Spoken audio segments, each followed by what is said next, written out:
149일차 요한복음 1장. 태초에 말씀이 계셨다. 그 말씀은 하나님과 함께 계셨고 그 말씀 곧 하나님이셨다. 그분은 태초에 하나님과 함께 계셨다. 모든 것이 그분을 통해 창조되었으며 그분 없이 생겨난 것은 아무것도 없었다. 그분 안에는 생명이 있었고 그 생명은 사람들의 빛이었다. 그 빛이 어둠을 비추었지만 어둠은 그 빛을 깨닫지 못했다. 하나님께서 보내신 사람이 있었으니 그 이름은 요한이었다. 요한은 그 빛에 관해 증언하려고 이 세상에 왔으니 이는 자신의 증언을 통해 모든 이들로 하여금 그 빛을 믿게 하기 위함이었다. 요한 자신은 빛이 아니라 그 빛을 증언하기 위해 왔을 따름이었다. 참 빛이 있었으니 그 빛이 세상에 와서 세상 모든 이들에게 빛을 비추고 있었다. 참 빛이신 그분은 세상에 있었고 세상은 그분을 통해 지음 받았지만 세상은 그분을 알아보지 못했다.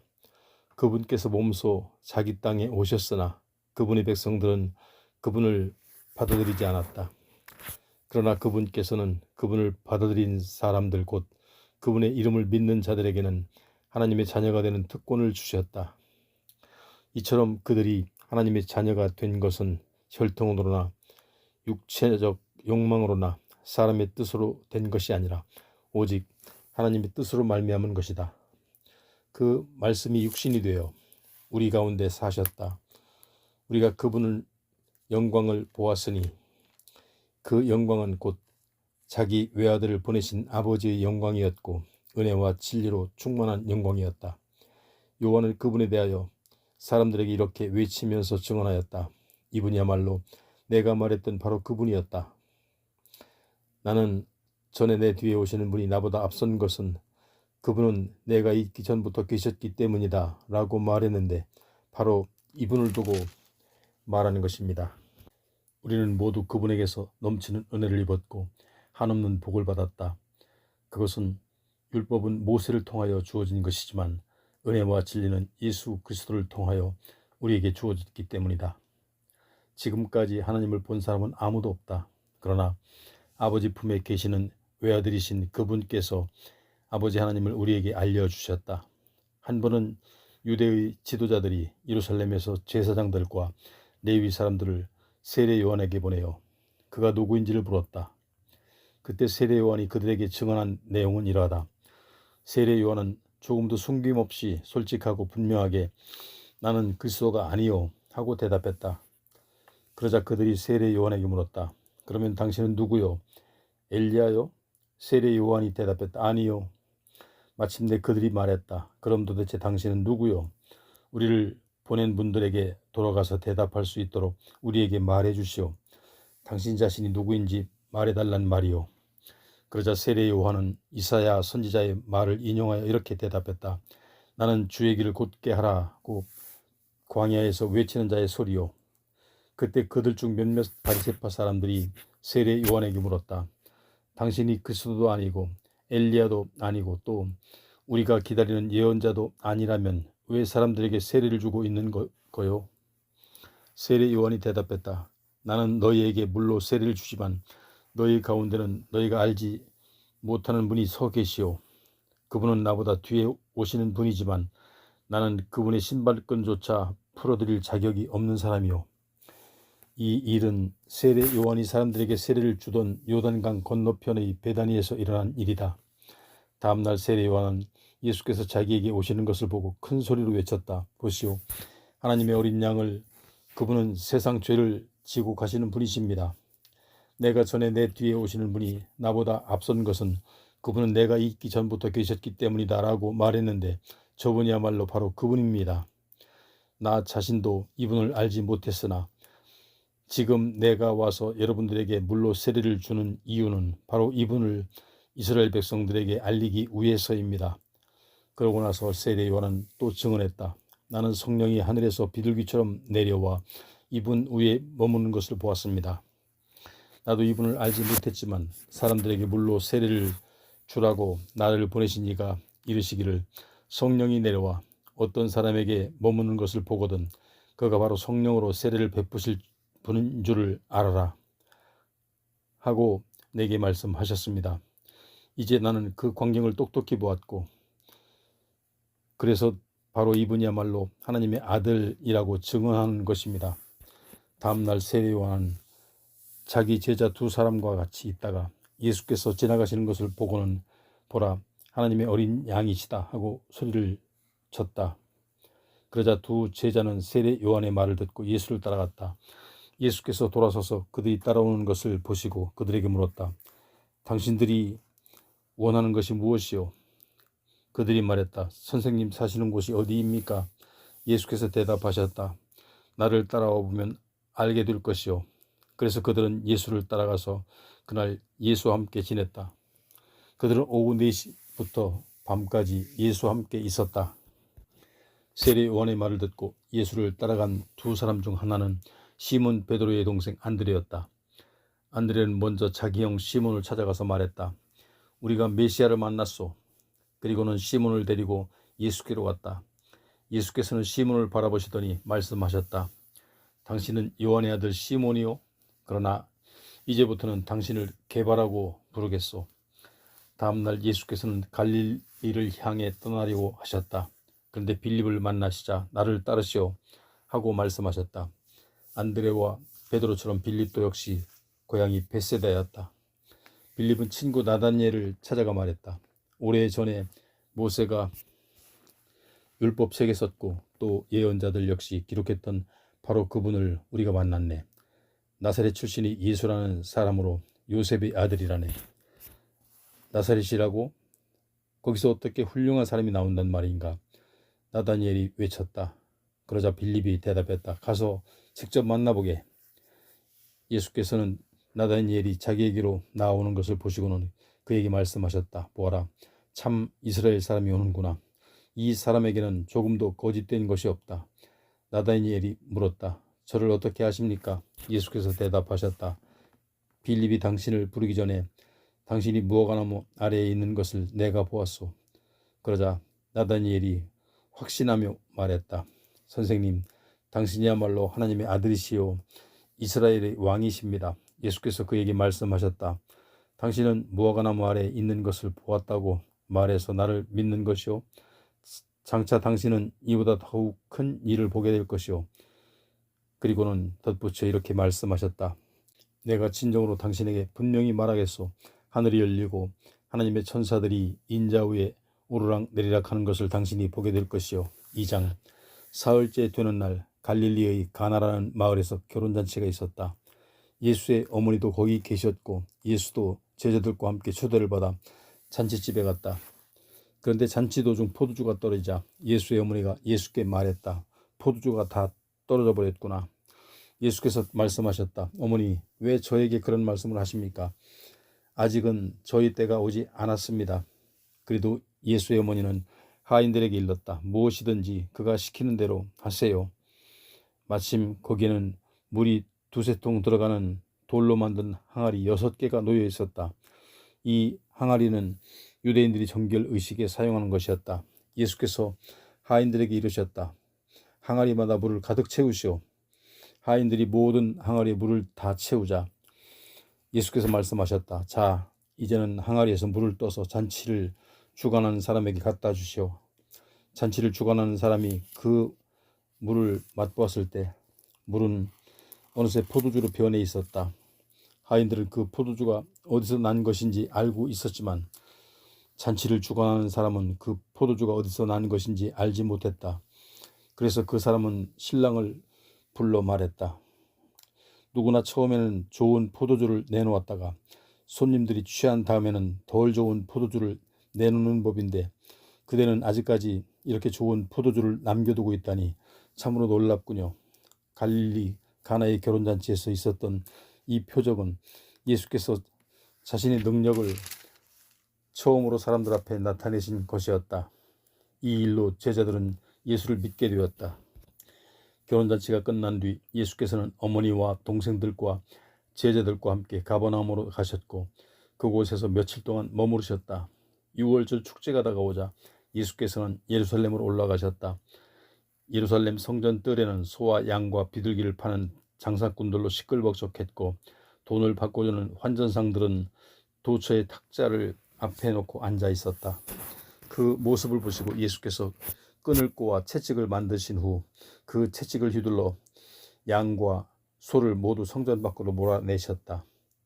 그리고 환전상들이 탁자를 둘러엎고 돈을 바닥에 흩어버리셨다.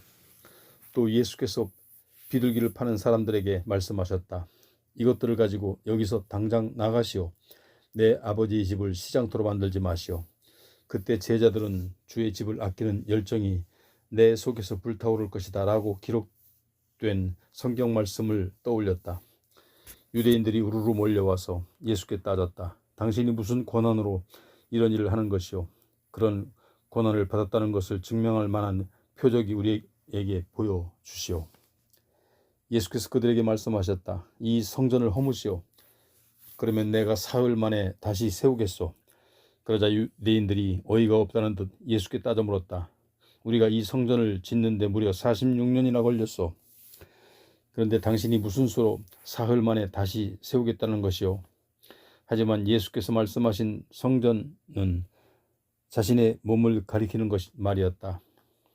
후일 제자들은 예수께서 죽었다가 사흘 만에 다시 살아나신 뒤에야 이 말씀을 기억하고 비로소 성령과 예수께서 하신 말씀을 믿게 되었다. 6월절 기간 동안 예수께서는 예루살렘에 머무시면서 많은 기적을 행하셨다. 그리고 그런 기적들을 본 사람들은 예수를 믿게 되었다. 그러나 예수께서는 모든 사람을 잘 알고 계셨기 때문에 그들에게 자기 백성을 맡기지 않으셨다. 또 예수께서는 사람의 마음속까지 다 알고 계셨기 때문에 그들에게 자기 자신을 맡기지 않으셨다.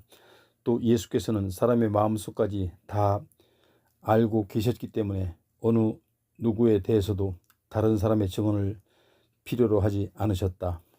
3장 바리새파 사람들 가운데 니고데모라는 사람이 있었다. 그는 유대 공회의 지도자였다. 어느 날 밤 그가 예수를 찾아와 말했다. 선생님, 우리는 선생님이 하나님께서 보내신 분인 줄 알고 있습니다. 하나님께서 함께하지 않으신다면 아무도 선생님처럼 그런 놀라운 기적을 행할 수 없습니다. 예수께서 대답하셨다. 내가 진정으로 당신에게 말하겠소. 누구든지 다시 태어나지 않으면 결코 하나님의 나라를 볼 수 없소. 니고데모가 말했다. 나이 들어 늙은 사람이 어떻게 다시 태어날 수 있단 말입니까? 어머니 뱃속에서 다시 돌아갈 수는 없지 않습니까? 예수께서 대답하셨다. 내가 당신에게 진정으로 분명히 말하겠소. 누구든지 물과 성령으로 태어나지 않으면 하나님의 나라에 들어갈 수 없소. 육체에서 태어난 것은 육체이고 성령에서 태어난 것은 영이요. 그러므로 내가 다시 태어나야 한다라고 한 것을 당신은 이상히 여기지 마시오. 바람은 새 불고 싶은 대로 부는 법이요. 당신은 바람 소리도 들어도 그것이 어디서 불어오는 것인지 다음에는 그 바람이 어디로 갈 것인지 알 수 없소. 성령으로 태어난 사람도 이와 같소. 니고데모가 다시 예수께 물었다. 어떻게 그런 일이 있을 수 있겠습니까? 예수께서 대답하셨다. 당신은 이스라엘의 선생이면서 이런 것도 알지 못하오. 내가 진정으로 당신에게 말하겠소. 우리는 우리가 아는 것에 대해 말하고 또 우리가 본 것에 대해 증언하오. 하지만 당신들은 우리의 증언을 받아들이지 않고 있소. 내가 세상에서 일어난 일에 대해 말해도 당신들이 믿지 않는데 하물며 하늘에서 일어나는 일을 말한다면 당신들이 어찌 믿을 수 있겠소? 하늘에서 내려온 자 곧 인자 외에는 아무도 하늘로 올라갈 이가 없소. 모세가 광야에서 구리뱀을 높이 쳐들었던 것처럼 인자도 높이 들려져야 하오. 그것은 인자를 믿는 사람은 누구든지 영원한 생명을 얻게 하기 위하며 진실로 그렇소. 하나님께서는 세상을 극진히 사랑하셔서 외아들을 보내주셨소. 그것은 누구든지 그 아들을 믿는 자마다 멸망하지 않고 영원한 생명을 얻게 하려는 것이요. 하나님께서는 세상을 심판하려고 그 아들을 보내신 것이 아니라 그 아들을 통해 세상을 구원하려고 보내셨소. 누구든지 그 아들을 믿는 사람은 정죄를 당하지 않소.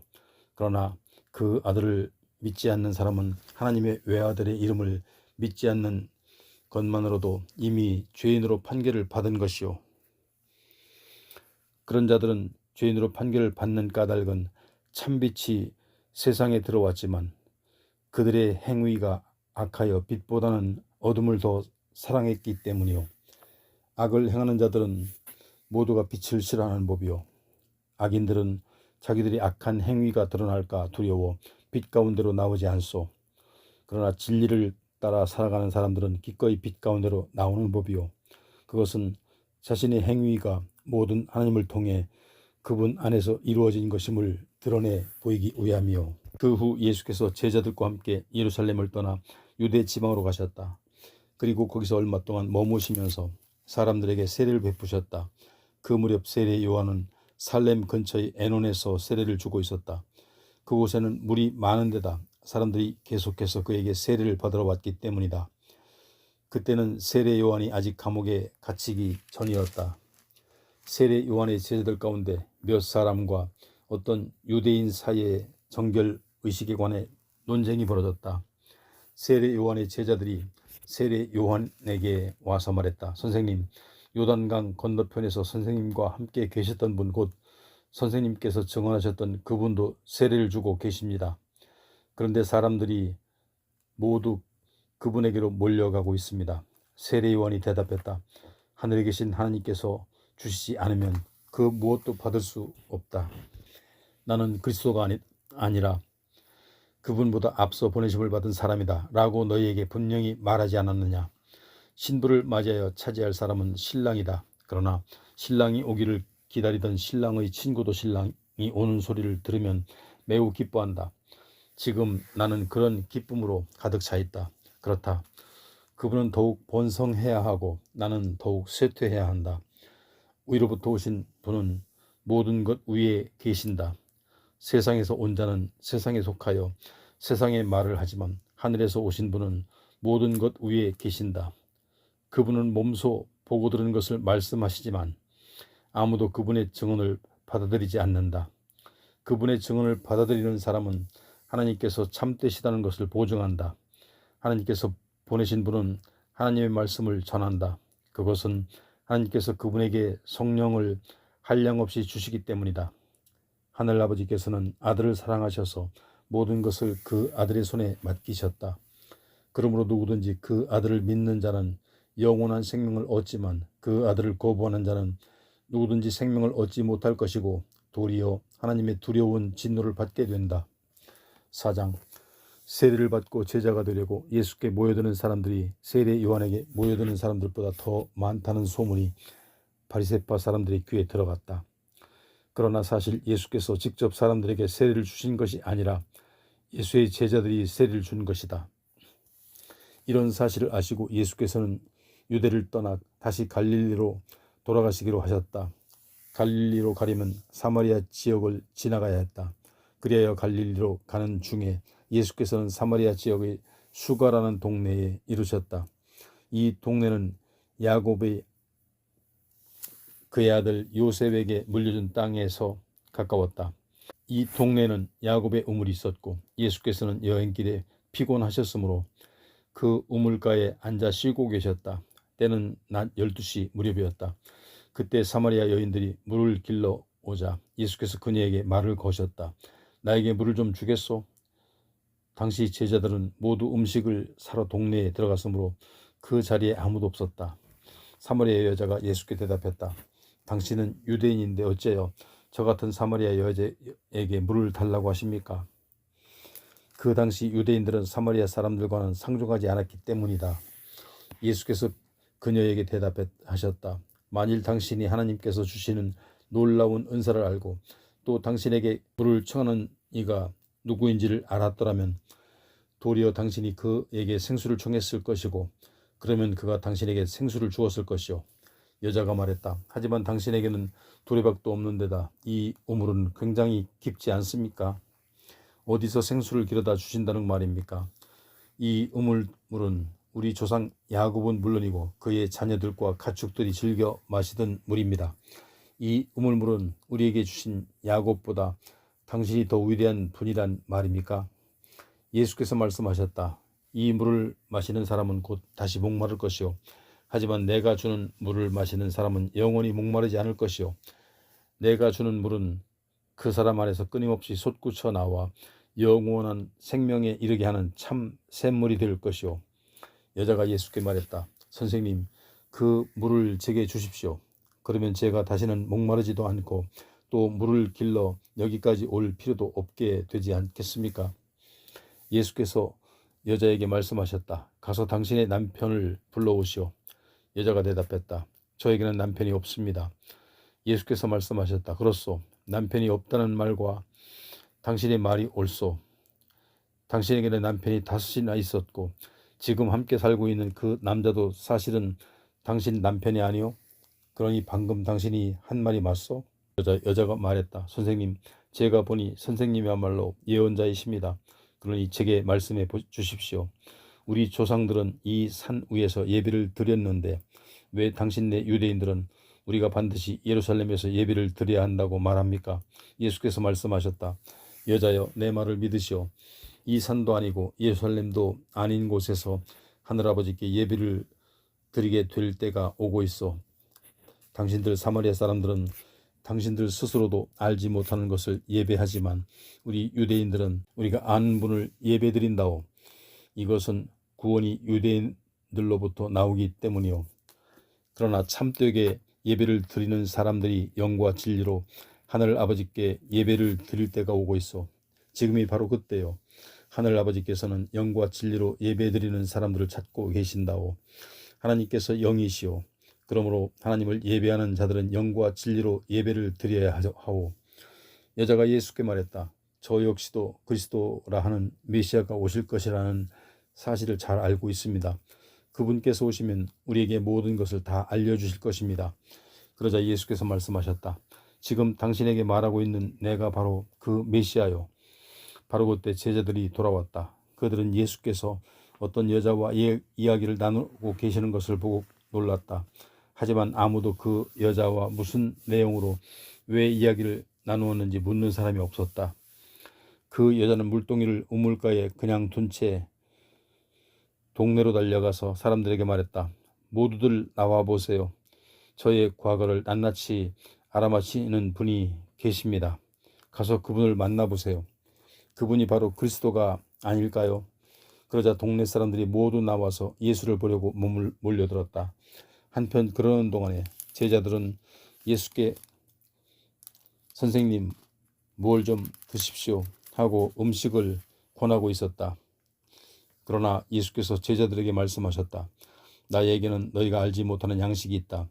그 말을 듣고 제자들은 서로 수군거렸다. 누가 선생님께 음식을 갖다 드렸을까? 예수께서 말씀하셨다. 내 양식은 나를 보내신 분의 뜻을 이루고 그분의 일을 완성하는 것이다. 너희는 아직도 넉 달이 더 지나야 추수 때가 된다 하고 말한다. 그러나 나는 너희에게 말한다. 자, 눈을 들어 들판을 보아라. 벌써 곡식이 다 익어서 거두어들일 때가 되지 않았느냐. 추수하는 사람은 이미 품삯을 받고 영생에 이르는 열매를 거두어들인다. 그러면 씨를 뿌리는 자와 곡식을 거두는 자가 함께 기뻐할 것이다. 그러므로 한 사람은 뿌리고 다른 한 사람은 거둔다라는 말은 과연 옳다. 나는 너희를 보내어 너희가 일하지도 않은 데서 열매를 거두게 하였다. 힘든 수고는 다른 사람들이 하였지만 추수는 너희가 하게 된 것이다. 그 동네에 사는 많은 사마리아 사람들은 예수를 믿게 되었다. 그것은 그 사마리아 여자가 그분께서 내 과거를 낱낱이 다 알아맞히셨다 하고 증언하였기 때문이다. 사마리아 사람들이 자기 동네에 묵으실 것을 청하자 예수께서는 거기에서 이틀을 지내셨다. 그리고 예수의 말씀을 듣게 되자 더 많은 사람들이 예수를 믿게 되었다. 그들은 그 사마리아 여자에게 처음에는 당신의 말 때문에 믿었지만 이제는 그렇지 않소. 우리가 직접 그분의 말씀을 듣고 보니 그분이야말로 참으로 세상의 구주이심을 깨달았기 때문이요. 이틀 후 예수께서는 사마리아 지역을 떠나 갈릴리 지방으로 가셨다. 전에 예수께서는 예언자가 자기 고향에서는 존경을 받지 못한다 하고 말씀하신 적이 있었다. 갈릴리 지방에 도착하자 갈릴리 사람들은 예수를 크게 환영했다. 그들은 6월절에 예루살렘에 갔다가 예수께서 거기서 행하신 놀라운 일들을 직접 보았기 때문이었다. 예수께서는 전에 물을 포도주로 변하게 하셨던 가나라는 동네로 들르셨다. 그곳에는 왕의 신하 한 사람이 살고 있었는데 그의 아들이 중병에 걸려 가버나움에 있었다. 그 왕의 신하는 예수께서 유대에서 갈릴리로 오셨다는 소문을 듣고 예수께 찾아와 자기 아들이 다 죽게 되었으니 제발 살려달라고 간청했다. 예수께서 그에게 말씀하시기를 당신들은 기이한 일들이나 기적 같은 일들을 보지 않고는 쉽게 믿으려들지 않는구려 하시자 왕의 신하가 예수께 또다시 간청했다. 선생님, 제 아들이 죽기 전에 제발 함께 가주십시오. 예수께서 말씀하셨다. 집으로 들어가시오. 당신의 아들이 살 것이오. 그 신하는 예수의 말씀을 믿고 집으로 향했다. 신하가 아직 집으로 돌아가고 있을 때 신하의 하인들이 마중 나와 그 아들이 살아났다는 소식을 전했다. 내 아들이 언제 나아졌느냐 하고 신하가 묻자 하인들이 대답했다.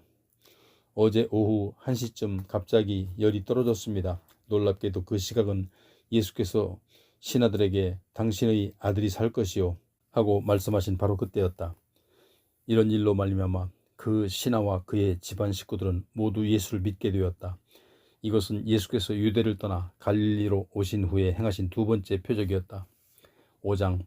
얼마 후 유대인의 명절이 되자 예수께서는 예루살렘으로 올라가셨다.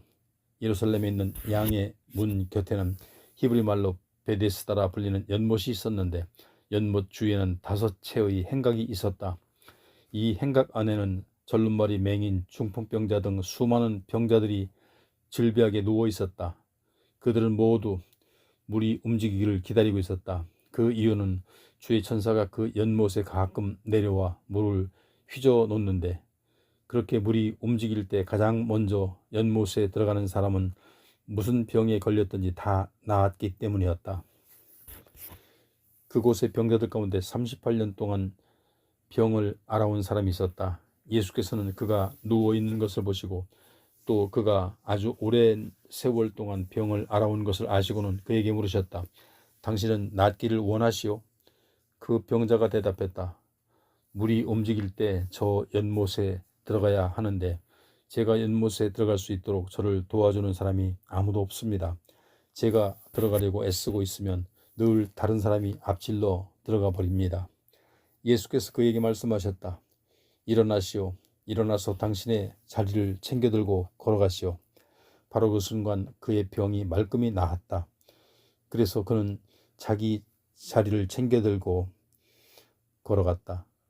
그런데 이 일이 일어난 때는 마침 안식일이었다.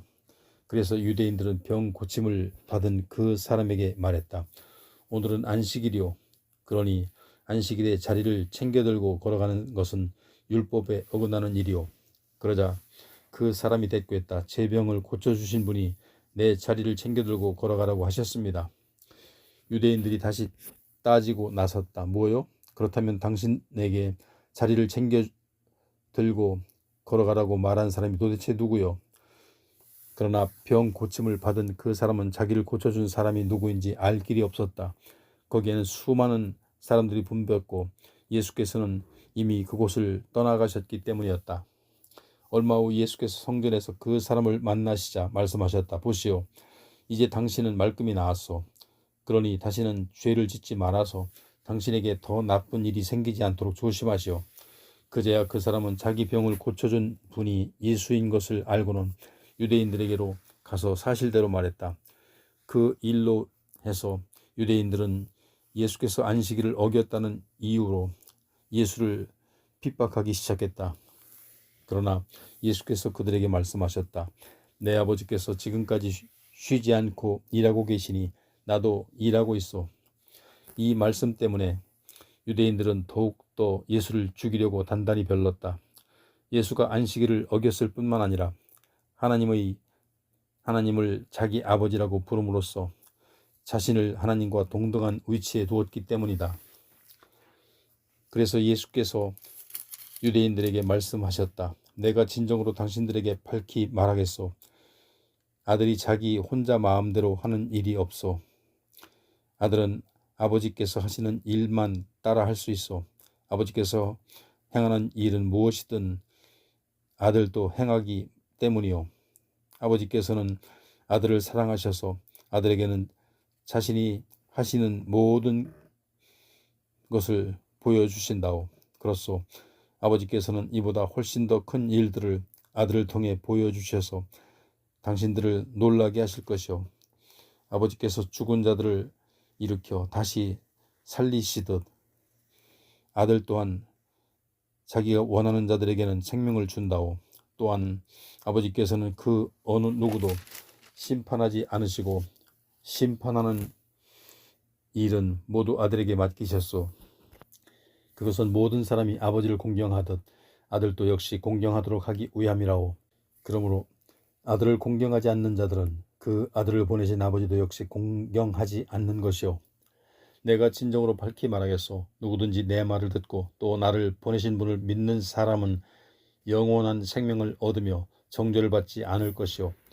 그런 자들은 이미 죽음에서 생명으로 옮겨졌소. 내가 진정으로 밝히 말하겠소. 때가 오면 죽은 자들이 하나님의 아들의 음성을 듣게 될 터인데 지금이야말로 바로 그때요. 그 아들의 음성을 듣는 사람들은 살 것이요. 그것은 아버지께서 자기 안에 생명을 갖고 계신 것처럼 아들에게도 생명을 주셔서 아들 안에서 생명을 갖게 하셨기 때문이요. 또한 아버지께서는 아들에게 심판할 수 있는 권한을 주셨는데 그것은 아들이 인자이기 때문이요. 내가 하는 말에 놀라지 마시오. 보시오. 무덤 속에 있는 자들이 다 아들의 음성을 들을 때가 올 것이요. 그때가 되면 선한 일을 한 사람들은 부활하여 생명을 얻을 것이고 악한 일을 저지른 사람들은 부활하여 정죄를 받을 것이요. 나는 아무에게 아무것도 내 마음대로 하지 않소. 나는 오직 아버지께 들은 대로만 심판하기 때문에 내 심판은 올바르고 공정하오.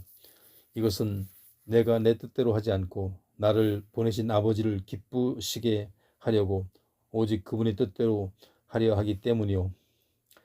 내가 나 자신에 대해 증언한다면 그 증언은 참되다고 할 수 없어. 그러나 나를 위해 증언해 주시는 분이 따로 계시는데 나는 나에 대한 그분의 증언이 진실로 참되다는 것을 안다오. 당신들이 세례 요한에게 사람을 보냈을 때 그가 이 같은 진리를 증거하였소. 내가 이런 말을 하는 것은 내가 사람의 증거를 받아들여서가 아니라오. 그것은 다만 당신들로 하여금 구원을 얻게 하려는 것이라오. 세례 요한이 타오르는 등불이 되어 당신들에게 빛을 발하여 주었소. 그래서 당신들은 그 빛 가운데서 잠시 동안 즐거워하였소. 그러나 나에게는 세례 요한의 증거보다 더 크고 확실한 증언이 있어. 아버지께서 나에게 완성하라고 맡기신 일, 곧 내가 지금 하고 있는 바로 이 일이 아버지께서 나를 보내셨다는 것을 밝히 증언해 준다오.